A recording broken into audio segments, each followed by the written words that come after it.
Hello বন্ধুরা, চালের আটার হালুয়া তৈরি করার জন্য প্রথমে আটাটাকে ভালো করে ভেজে নিতে হবে। ভেজে নেওয়ার পর সেটাতে সামান্য পরিমাণে ঘি দিয়ে ভালো করে নাড়তে হবে। নাড়তে নাড়তে যখন দেখবে তার কালারটা একটু চেঞ্জ হয়ে গেছে, তখন সেটাকে নামিয়ে নিতে হবে। নামিয়ে নেওয়ার পর কড়াইয়ের মধ্যে একটু দুধ, সামান্য পরিমাণে গুড়, মানে স্বাদ অনুযায়ী গুড় দিতে পারো কিংবা চিনিও দিতে পারো। আমার মা দুটাই দিয়েছিল।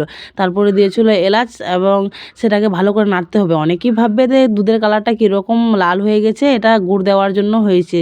তারপর সেটাকে ভালো করে নাড়তে নাড়তে সেখানে যতক্ষণ পর্যন্ত ভালো করে না গরম হবে ততক্ষণ নাড়তে হবে। তারপরে সেটাতে আটাটি মিশিয়ে দিতে হবে এবং সেটা ভালো করে নাড়তে হবে যতক্ষণ পর্যন্ত না দুধটা শুকিয়ে যায়। তারপরে সেটাতে একটু ঘি মিক্স করে নিয়ে ভালো করে নেড়ে টেড়ে নিয়ে একটা থালাতে ঘি লাগিয়ে নিয়ে সেটার উপরে ঢেলে নিতে হবে। যেহেতু থালাটাতে না না লেগে যায় নিচে, সেজন্য ঘি দিলাম। তারপরে সেটাকে ভালো করে সমান করে নিয়ে নিজের ইচ্ছা অনুযায়ী তোমরা আকার দিতে পারো। অনেকেই এরকমই রেখে দেয়, কিন্তু আমরা নিজের ইচ্ছা মতন আকার দিয়েছিলাম এবং ভালো করে সেটাকে রেখে দিয়েছিলাম ঠান্ডা করে। তারপরে এই উপরে একটু ঘি লাগিয়ে নিয়ে ডিজাইন করে নিয়েছিলাম একটু।